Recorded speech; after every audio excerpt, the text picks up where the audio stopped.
bit longer to get out the gate today because we had to set the brand new driving mirrors up. Which way are you swinging the van? That way? You'll be right, go.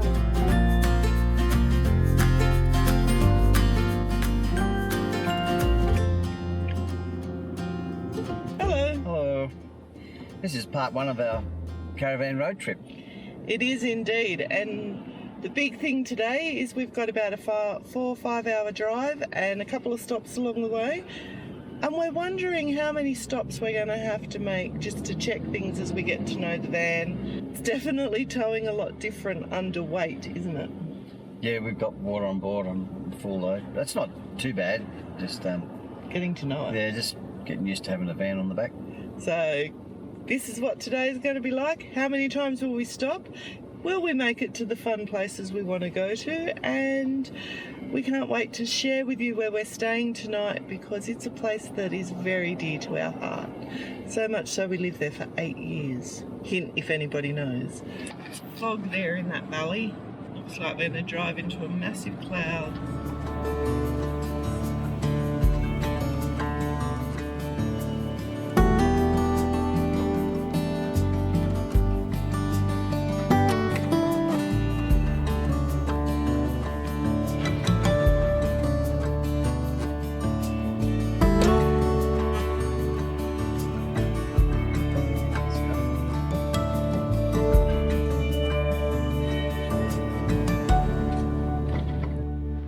First adjustment of the trip.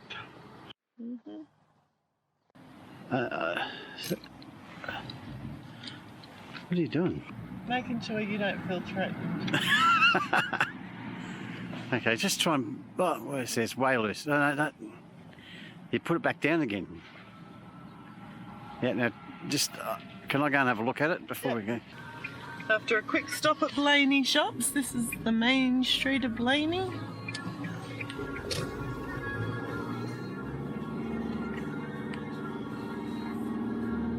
First lot of road works for the trip. Not too bad, we got to Blayney for it. Past Blayney actually. Just to change sides. This little town was established in 1876. Munjarama. Something like that. No doubt it's wrong. Let me know in the comments below. You always do.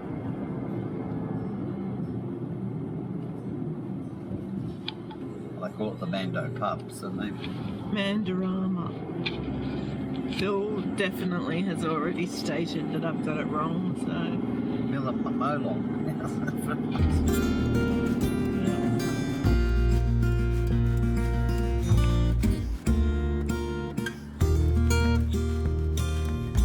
I've always loved trees that stand on their own in a paddock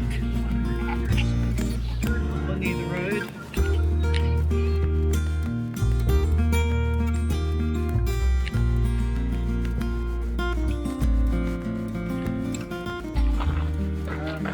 It's a replica. We've just driven for a couple of hours, well, an hour past Blayney where our first unofficial stop was, to the Cowra prisoner of war camp. And what is the significant date for this place that makes it famous? 1944, there was an escape. And we'll get into that a little bit more later. You know how much Phil likes reading boards? He's going to read the boards and he's going to tell the story, aren't you? Yeah, the 5th of August 1944 was the Japanese mass escape. He's given you a hint already. Japanese military personnel came from a culture of strict traditions bound to family honour and military history. The philosophy of Bushido was a feudal morality based on courtesy and chivalry. Surrender and capture resulted in undesirable shame and family dishonour. Things like Japanese POWs under the weight of war, under the weight of great shame, were given false names to protect their families at home. In the early morning of the 5th of August, there was a mass escape attempt. Fueled by utter despair and shame, the Japanese hurled themselves into action, seeking an honourable end to imprisonment. Armed with knives, baseball bats, clubs studded with nails and hooks, wire stilettos and garroting cords, they threw themselves across the wire with the help of blankets. In the aftermath, 231 Japanese prisoners had died, 104 were wounded, and 334 had escaped into the countryside. Many Japanese committed suicide inside B compound, while others were found hanging from trees rather than faceless to survive recapture. It could be argued that the mass escape was a collective suicide attempt. Commenced in June 1941 as an internment camp for civilians, this camp was soon reconfigured as a prisoner of war camp for Italians captured in North Africa. As events unfolded in World War II, the camp held not only Italians but Japanese military personnel. Also included were Formosans and Koreans serving with the Japanese forces, and Indonesian merchant sailors and political prisoners. The camp was repatriated in 1947 when it was dismantled. Now trees were planted along the original perimeter fence to mark the boundary of the camp. Paved quadrants mark the B compound which housed the Japanese. Oh wow, that's huge. That's it. Each compound over here, so hectares. A, B, C and D, are 7 hectares each. So they had plenty of room. Yeah. Phil's just realised that, rookie van life a mistake, we forgot to turn the fridge over, so that's what he's done right there. These trees are planted in memorial of people. A lot of reverends. I've just spied something else worth showing off. That was actually on our list to find in Cowra, but I didn't have reception coming in, so I didn't double check all the addresses and stuff like that. Well, been around here for a while, you know that I like the solo art and getting into the water tank art a little bit. Well, Cowra has the later, and I'm just walking up to check out the art on a couple of water towers here in Cowra, and they're on part of the walking track for the POW camp. They're literally a couple of minutes walk, but they're looking pretty cool. Show life, I think, in Cowra. So these are the water towers, and if we turn back behind these trees, in the distance you can see the blossom little park thing, and then the POW camp is across the way, and down that way is more monuments that I would like to shortcut to, but I don't think I'm going to be able to.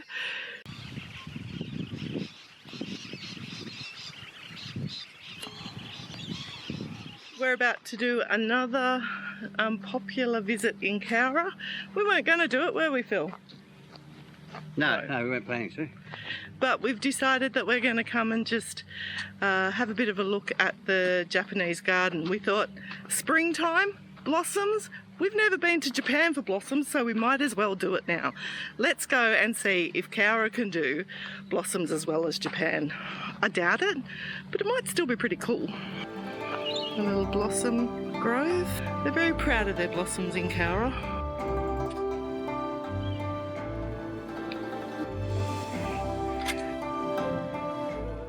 Room.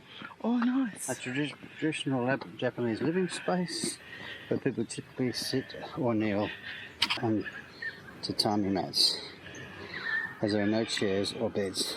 These mats are also used as measurements in Japanese house construction.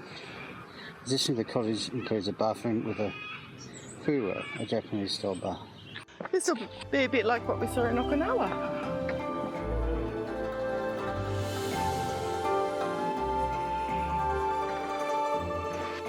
I don't think you'd be able to stretch out in that bath though.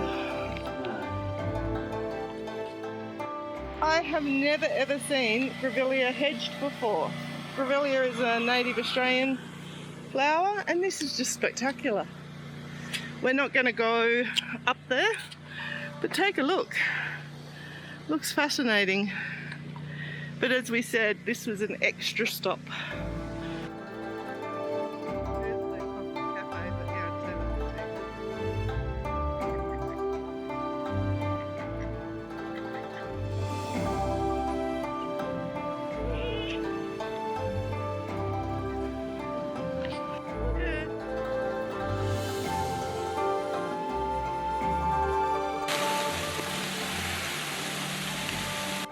This is one of those moments where you really appreciate the freedom to write your own agenda. I know we've got a booking and a place we need to get to tonight, but I agree 100%. we do really appreciate the fact that today we can do our own thing. Is that right, Phil? Yep. This is making me very happy. That's good. Is it making you very happy? Yeah. Or a little bit happy? It is, no. The what? There's some sort of device for scaring deer.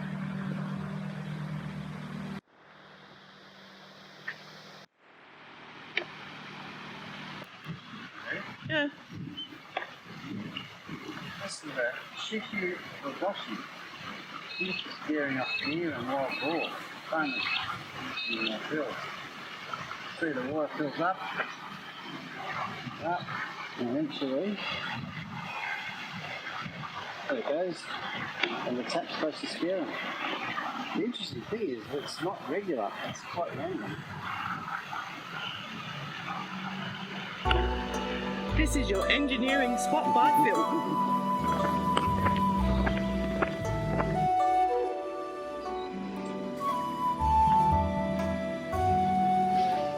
I find bonsai fascinating.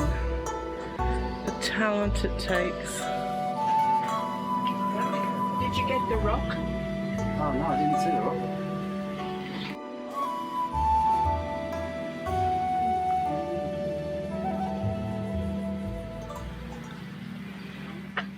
We used to have a Japanese maple. I think actually we've still got one, but one died in all the flooding. I know, it's spectacular, hey?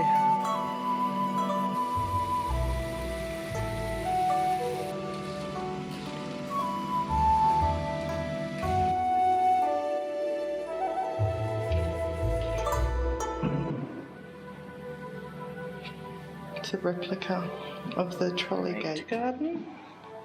I'll put the Japanese name on the screen. There you go. The Japanese gardens is as old as I am. Correction, the history goes in 1971 it was proposed that there be a Japanese garden, and it wasn't until 1977 that production started. Sorry. In 1979 it opened to the public.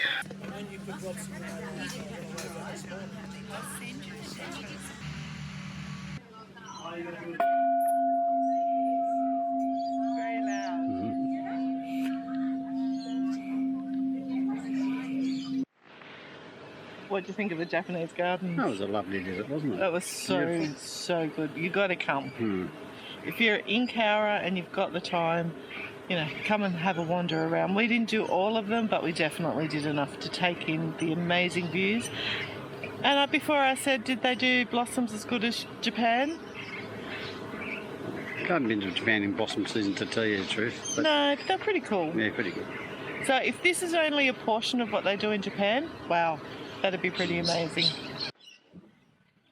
Sculpture Park and the John Moon Rotary Arboretum Memorial, or Memorial Arboretum. And that's outside the gardens. Oh, there you go. They embraced the whole cherry blossom thing. They have a cherry blossom festival. On the main street's got blossom there. I didn't think that was the free camp. Maybe it must be.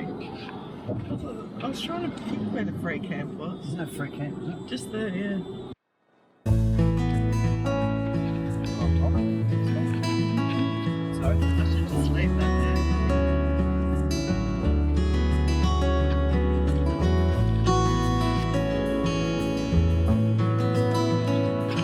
How you doing? Yeah, good. Getting tired? Oh yeah, I need to have a bit of sleep tonight, I hope. Yeah, we're pretty Come off work excited. and then travel day, work from flying day home back, and then up early And being excited. and being excited. Yeah. This is the main street of Young. This park on the right was also another favourite stop between Bathurst and Wagga. With the kids, they'd always enjoy a good play at Carrington Park in Young. We're at the Milestone Sculptures Rest Area at Wallenbean.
So we've just come out of the Junee licorice and chocolate factory. Well, it is still a factory, but I gotta say, it's not quite what it was 20 years ago. It's still cute, it's still lovely, still worth a visit.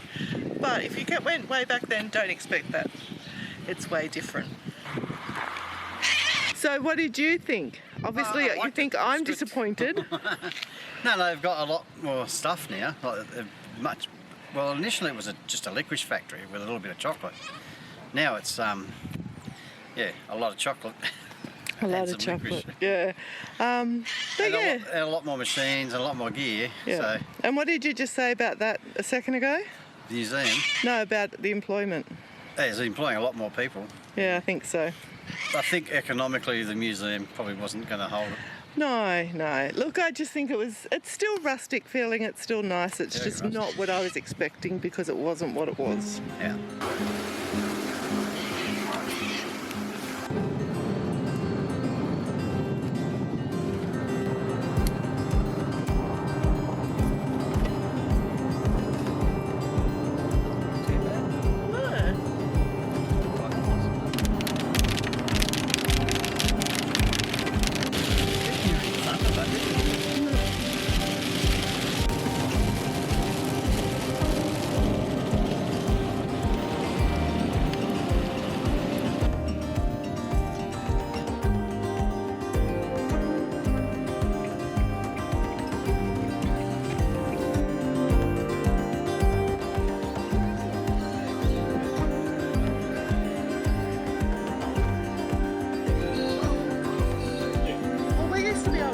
Our house along that track. Well, you can still walk when we come back.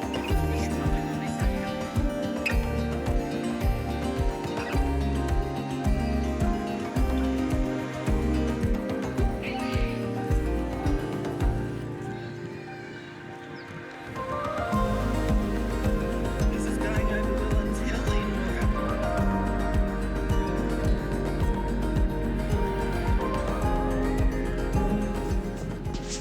This is the Botanical Gardens in Wagga. Continue straight. If you want us to come back to Wagga, put Wagga in the comments and we'll put it on our list.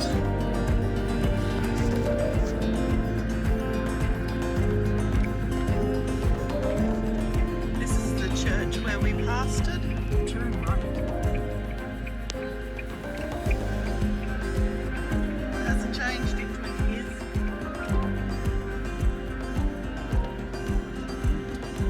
Block. Second amenities block. More sheds, stable, some more outbuildings, and then all this is caravans. It's powered, cost us $30 a night. You do have to book. And Phil's hooking us up. We've made it to Wagga. We have. Where are we staying? Wagga Showground. And full transparency, this is the next day. We forgot to do a closer last night because we were so tired. Oh, it was pouring with rain. And it was pouring with rain, yes. So how'd you find day one? good. Just wet ending. Yes, It's it was a bit- really lift that up a bit big higher. lightning, thunder, and everything. Yeah, but it was good. Yeah. And so we're about to head off. So the next clip you'll see will probably be us in almost the same position. We had a great time. If you want to see more of our Victorian road trip and our van as we learn how to navigate it and some of the lessons we learn, why not hit that subscribe button? As always, thanks for joining us. Travel brilliantly. Bye.